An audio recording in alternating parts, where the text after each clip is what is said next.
Donc, par rapport à tout ce qu'on a vu la fois passée, il y a quatre grands courants actuellement quand on parle de bouddhisme. Alors, il y en a certainement d'autres, hein. Ici, mon but, c'est vraiment de vulgariser tout ça et de rendre tout ça accessible. Donc, je ne vais pas rentrer dans des détails qui mettraient 25 ans à comprendre, hein. C'est vraiment pas le but. Mais il y a vraiment quatre courants et c'est bien de comprendre qu'il y en a quatre parce que ça explique vraiment le bouddhisme d'une manière beaucoup plus large. Et quand on ne connaît pas le bouddhisme, eh bien, ça permet d'avoir une vision plus claire de ce qu'est le bouddhisme. Parce qu'on croit que le bouddhisme, c'est une seule chose. Alors qu'à partir de cet enseignement de départ qui date de 2500 ans, eh bien, il y a plusieurs courants qui se sont créés avec des habitudes et des fonctionnements différents, évidemment. Donc, quand on s'intéresse au bouddhisme, il ne faut pas croire que je vais voir le bouddhisme comme un truc figé que tout le monde applique. Non, il y a l'enseignement de départ du Bouddha et après, il y a tout ce qu'on en a fait derrière. Et le premier courant du bouddhisme, c'est ce qu'on appelle le Theravada, qui correspond à ce qu'on appelle le petit véhicule. Et le Theravada, c'est vraiment la base de ce qu'on fait en Vipassana. Donc, Vipassana, ça veut dire voir la réalité comme elle est. Et ça sert vraiment à nettoyer ces trois poisons dont on a parlé. Donc, à partir du moment où on est dans une démarche de Theravada, on est vraiment dans une démarche de travailler sur soi, d'essayer de voir la réalité de ce qu'est une émotion, de ce qu'est une sensation, de qu'est-ce que je fous là, qui je suis, comment ça fonctionne, c'est quoi une pensée, et de voir la réalité de tout ça. Et on voit que ce travail qu'on va faire, c'est vraiment un travail qu'on fait au niveau de soi, en fait. Et on pourrait même parler au niveau de l'ego, en fait, puisque l'idée ici, par rapport au Vipassana, c'est un peu ça, c'est de démonter l'ego, en fait, hein. C'est de comprendre c'est quoi l'ego, comment je fonctionne, comment cette machine-là qu'il y a dans cette tête fonctionne, comment ça se fait que je suis capable, à partir de rien, de créer de la souffrance, et comment tout ça fonctionne. Et on voit qu'on est vraiment au niveau de l'humain dans ce qu'il a de plus humain. Et ça peut être une façon de comprendre cette notion de petit véhicule. Vous voyez, c'est vraiment ce véhicule dans le sens, le corps dans lequel je suis maintenant et dans lequel ça fonctionne. Et ça, c'est vraiment le bouddhisme Theravada, c'est vraiment le plus ancien. Quelques centaines d'années plus tard est apparu ce qu'on appelle le bouddhisme Mahayana, parce que quand on pratique la méditation depuis un certain temps, et que ce soit Vipassana ou autre chose, il y a souvent des choses qui apparaissent. Et il y a quelque chose qui apparaît souvent quand on médite, c'est que j'ai souvent ce témoignage-là de gens qui méditent avec moi, c'est qu'il y a un moment où on peut faire l'expérience que j'ai l'impression que je suis plus large que mon corps, en fait, qu'il y a quelque chose de plus que juste moi ici avec mes petites fesses et ma petite cervelle. On a l'impression qu'il y a quelque chose de plus grand. Et on voit que ça peut expliquer aussi cette notion de grand véhicule. On est un pas plus loin, en fait. C'est-à-dire qu'on a normalement déjà nettoyé un peu tous ces trucs-là. On sait ce que c'est une émotion, on sait ce que c'est une sensation, on s'est déjà libéré de pas mal de choses. Et donc, on rentre un pas plus loin, j'ai envie de dire. Et on peut accéder à quelque chose auquel invite d'accéder le zen. C'est vraiment cette idée d'éveil, d'illumination, c'est-à-dire l'éveil dans le sens de voir cette réalité comme elle est et de voir le monde comme il est vraiment, voir comment ça fonctionne réellement, voir qui je suis et voir c'est quoi la réalité de ce monde, et notamment dans cette idée de transparence et de vide plein. Et j'en ai parlé la fois passée, hein.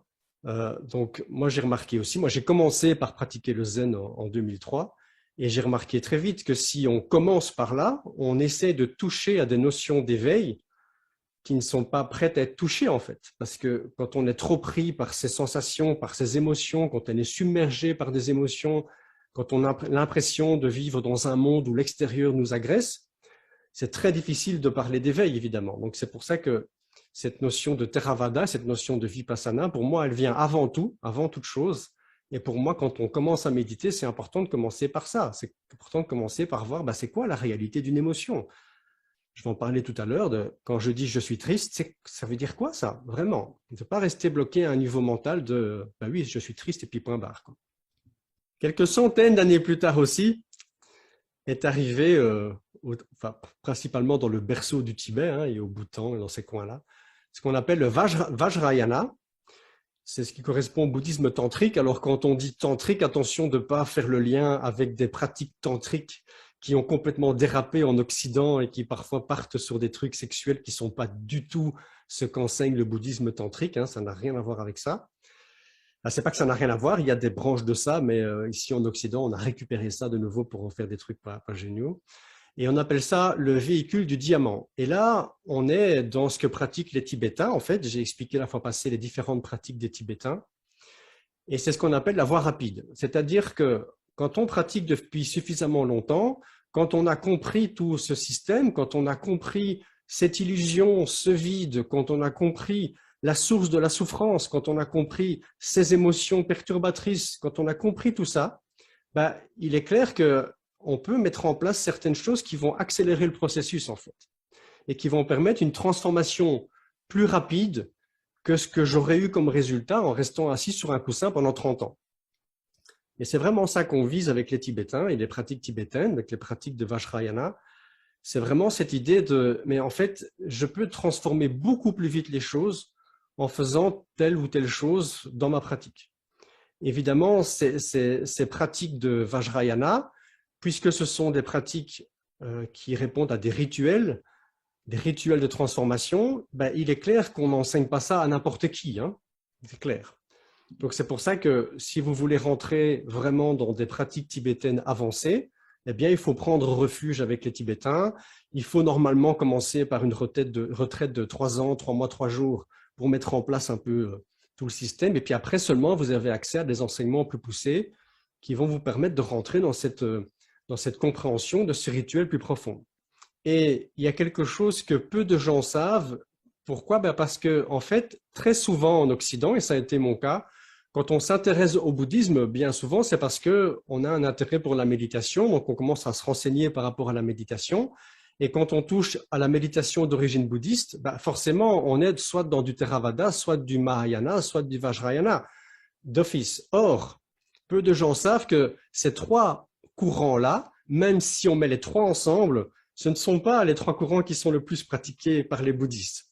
Et donc, le courant du bouddhisme qui est le plus pratiqué dans le monde, c'est ce qu'on appelle le bouddhisme de la terre pure, qui est pas très connu en Occident, en fait, parce que, en fait, donc ça, le bouddhisme de la terre pure, il est apparu vers le 5e siècle et il correspond à un bouddhisme Mahayana, et c'est un bouddhisme de la dévotion, en fait. C'est-à-dire que dans ce bouddhisme-là, on va un peu considérer le Bouddha comme une sorte d'être divin qui est censé nous sauver, en fait, et qui est censé nous permettre d'atteindre le paradis. Et donc, on voit que quand on rentre dans ce courant bouddhiste-là, on n'est plus, de mon point de vue en tout cas, hein, donc je répète que tout ce que je dis ce soir, hein, vous en faites ce que vous voulez, hein, gardez votre esprit critique. À partir du moment où on rentre dans une forme de bouddhisme où Bouddha devient un dieu que l'on doit prier et vénérer pour être sauvé, on est clairement dans une religion, quoi, clairement. Et donc, c'est pour ça que quand on vous dit, quand certaines personnes disent le bouddhisme, c'est une religion, ben, moi je réponds oui, si on parle du bouddhisme de la terre pure, pour moi c'est clairement une religion. Les gens prient Bouddha et dans certains temples, vous avez des textes qui sont écrits sur les murs où il est écrit Bouddha, sauvez-nous, comme on peut retrouver dans une église. Donc pour moi, c'est clairement un aspect religieux.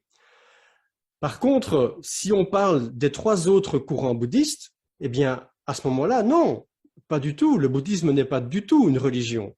Dans les 3 courants du bouddhisme que je viens de citer avant, il n'y a pas de Dieu qui va sauver quelque part quelqu'un. Ça n'a aucun sens, aucun sens. D'ailleurs, quand on demandait de l'aide à Bouddha, il répondait, la réponse est en toi. La réponse est chez toi, elle n'est pas chez moi. Et le bouddhisme de la terre pure, je reprends une petite citation de Jérôme Ducor, qui est le président de l'Institut d'études bouddhiques de Paris, donc c'est quand même pas un manche. Hein.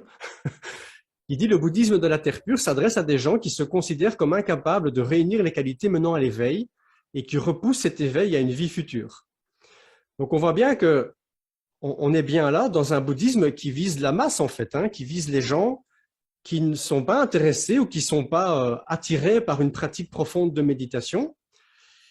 Peut-être parce qu'ils ne sont pas prêts à l'entendre ou à l'appliquer, ou peut-être que simplement ils n'ont pas le temps. Il ne faut pas oublier qu'il y a des millions de gens dans le monde qui passent 24 heures sur 24 de leur vie, sauf peut-être quand ils dorment, à s'occuper de manger, boire, dormir, survivre. Hein. La majorité, enfin beaucoup de gens dans ce monde, ils sont pas le cul dans le beurre comme nous, derrière un PC, le soir, en train de regarder une conférence, hein. La majorité des gens, ils sont juste en mode survie, quoi. Donc, c'est sûr que quand on est en mode survie, qu'on n'a pas le temps de commencer à pratiquer quelques heures par jour parce qu'on doit cultiver ses légumes pour pouvoir manger et nourrir ses enfants, ben on se rend compte que, ben oui, si déjà je peux prier Bouddha en espérant qu'il me sauve, ben c'est déjà bien en fait, hein. C'est déjà pas mal.